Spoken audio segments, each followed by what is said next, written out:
That alone. You think you do not know. When you know, you do know. Verse number 48. The self encased in a body, in his eidetic consciousness, understands all such as, that is mine, this is mine. Bereft of body identity, on considering this, it is evident that everyone has truly experienced. Commentary. We all have various affiliations. We belong to ideologies of a religious, political, social, moral, and personal nature. It is very important for us to establish an ethical norm for our everyday relationships. A law cannot be enforced if it cannot be lived. For any ethical norm to gain social validity, it should be clear enough for those who have to live it, and should be within their capacity to do so. From the first verse to this 48th verse, Narayana Guru has developed his argument in such a way to keep it as close as possible to our everyday experience. We can live completely withdrawn from this world in a state of absorption, where there is no time and space, no name and form, no actor and action, and no duality of knower and known, or enjoyer and enjoyed. That is a state of pure transcendental beingness. In it there is no problem of interpersonal relationships, no problem of the world, no problem of any transaction whatsoever. Hence there is no need for law. Law or norm is only necessary when you come out of that state. Emerging from the transcendental means becoming conscious of your body. Once you are aware of your body as a separate entity, all other differentiations follow. When you say I, this also comes. The first thing we have to realize here is that we are in a peculiar position of belonging at once to a transcendental state and an immanent state. In the transcendental state, we can think of ourselves without the body. In the immanent state, you feel that you are an embodied being. The Guru always chooses very appropriate words for the occasion.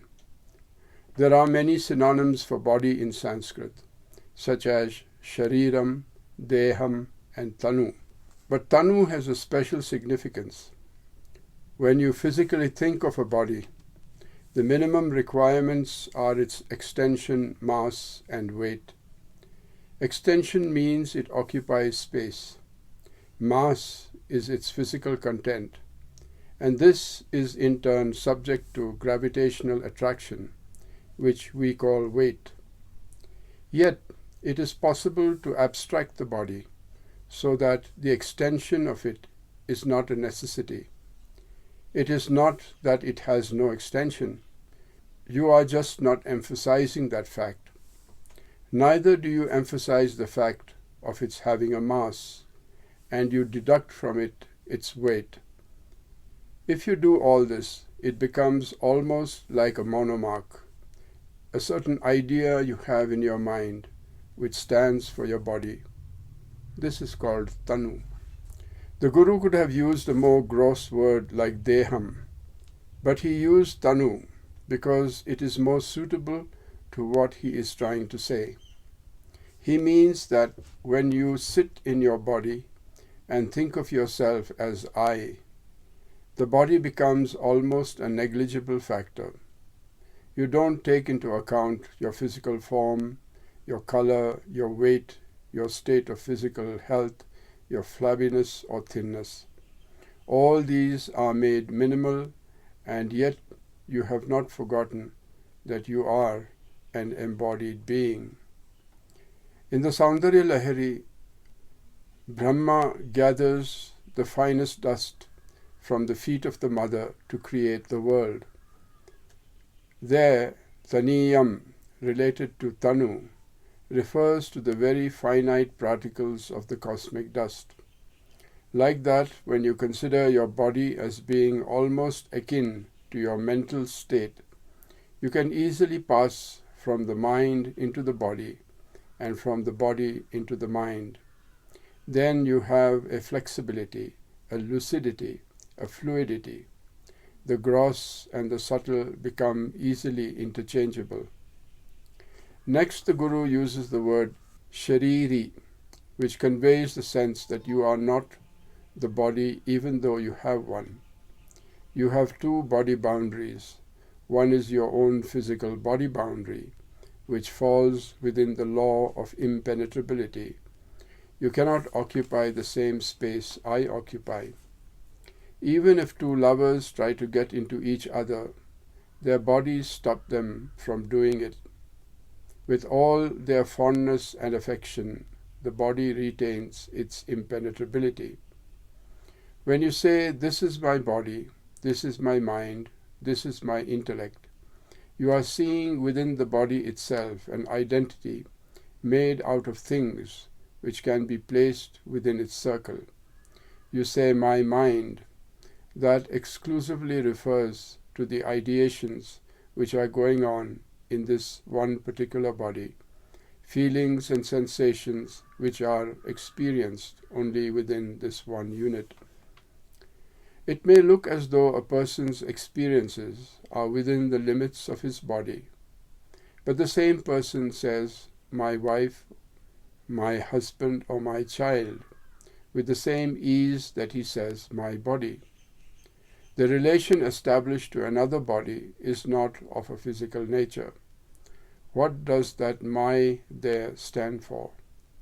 At a value level, a level of affinity, you can forget the physical grossness of your body, as well as the bodies of your wife or husband, your child, your friend, or even of your car or your dog. Instead, you establish a relationship, and in it, you go beyond the body boundary. There is an infinite range of what may be called the ego boundary. The state of the ego actually changes according to the expansion it attains.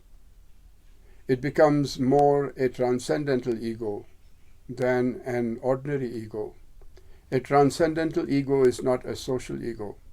It's only a center of consciousness.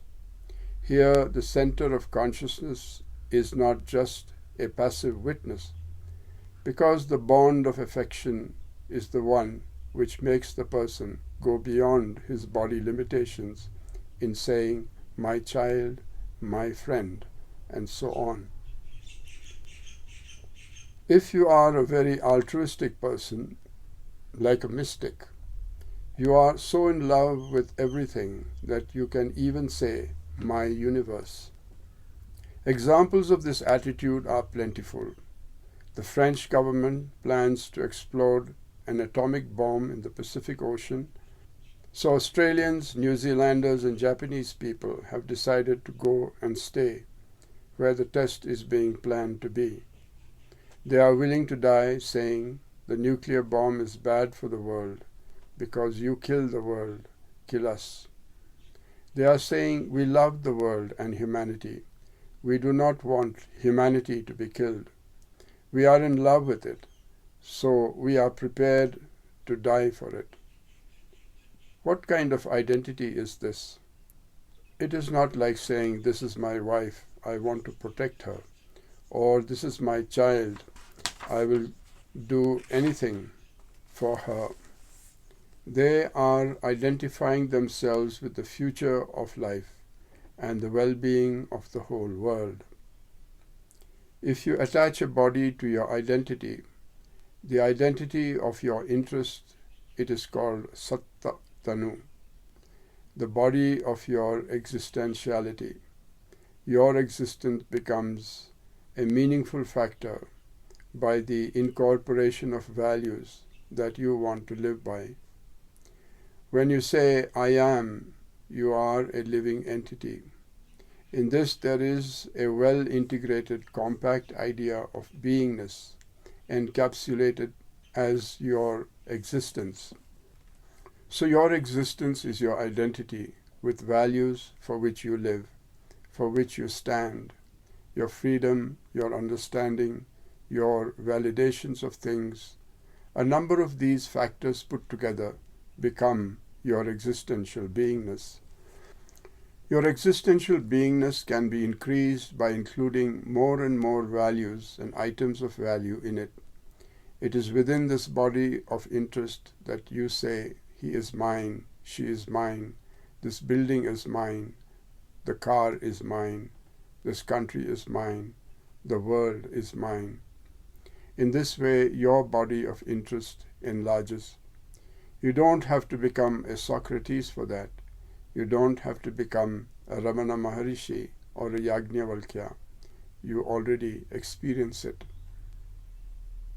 Narayana Guru says here, I am not initiating a new law for you or an ethical norm for you that is not already known to you and experienced by you. If I am generalizing and giving you an ethical norm, I am only deriving it from your daily experience. You already experience transcending your body limit and identifying with others. That being the case, I am only asking you to extend it a little more, to recognize it more consciously.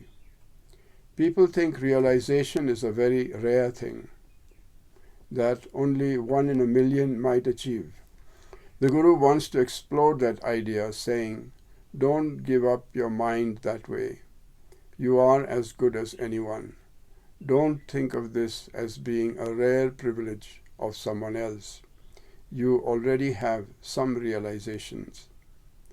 Otherwise, why, when your husband or wife is sick, are you so affected?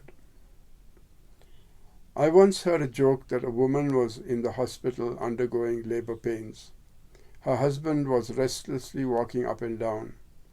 The doctor saw him and said, "Why are you so anxious? I have taken care of many deliveries in this hospital, and there has never been even one occasion of a husband dying.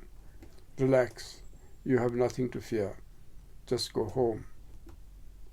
The doctor does not realize that the man's wife is a part of his sattatanu, his body of interest. One has such an identity with his body of interest that this sort of thing is a common experience. And if you and your husband or wife or dear friend can be of the same self, you and the whole world can also be of the same self. You just have to extend it, extrapolate it a little further. Clearly, Tanu is the key word in this verse. One is realizing within the body of one's own interest, this thing is mine, that thing is mine, becoming oblivious to the bodily limitations of each thing. One neither thinks of his body nor of the impenetrability of the other body. They are all brought under one homogeneous reality. This homogeneity is the integrating secret. When I talk to you and you listen to me, it is already with the realization that at a certain level you can leave your peculiarities and idiosyncrasies, forget my peculiarities and idiosyncrasies, and enter into a world of ideas where my conceptual visualization of an idea and your conceptual visualization can become so alike, so identified with each other, that the word can make sense to you. We have to go beyond our bodies to communicate. Next, the Guru uses the term anubhavam, becoming like the other. It is not a mere resemblance, it is a factual identity. One becomes the other one. You transfer yourself from your bodily system to the bodily system of another. Within that oneness, the duality of the body is no longer an issue. That's why when a mother hears that her child has met with an accident, she becomes panicky. When she sits with the child, it is hard to tell who had the accident. The mother's and the child's faces look so alike in their sadness and pain.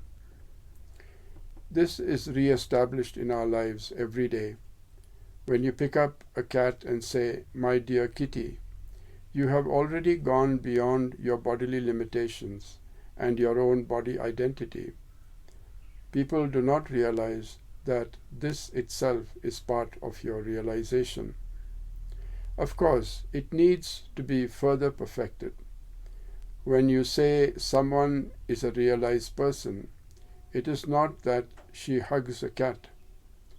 There is a bit more to it. But you make a beginning just by hugging the cat. A big myth is now exploded with this verse. You have now come so close to the experience of the Absolute. It is within your reach, in the palm of your hand, so to speak. When Jesus says the kingdom of God is at hand, close to you, within your own heart, people still doubt it. They say, if it is so close, where are the signs? Why are the clouds not becoming all pink and red? Why aren't the trees bursting forth in light and sound of God's own voice? Jesus says, "Ye hypocrites, I give you no signs." All the religious words have frightened and confused us. Narayana Guru wants to give us courage, telling us, don't be afraid, you are as good as anyone. The essence of realization is in your own daily experience. With this realization, you come to establish a universal norm for living, that experience with others, not just in a state of absorption. When you are alienated and isolated, it is easy to remain always good. There is no chance for the Pope to smack another person, for instance, because everyone stands before him with great politeness and reverence. Nobody ever says one offensive word to him. So why should he get angry? It is easy for him to be pious and good, but bring him to the marketplace and expose him to all the troubles there. Then we will see his true tenor.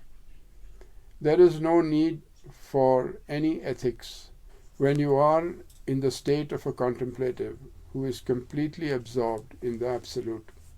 Your realization is to be lived here and now in society, where you touch and are touched by other people.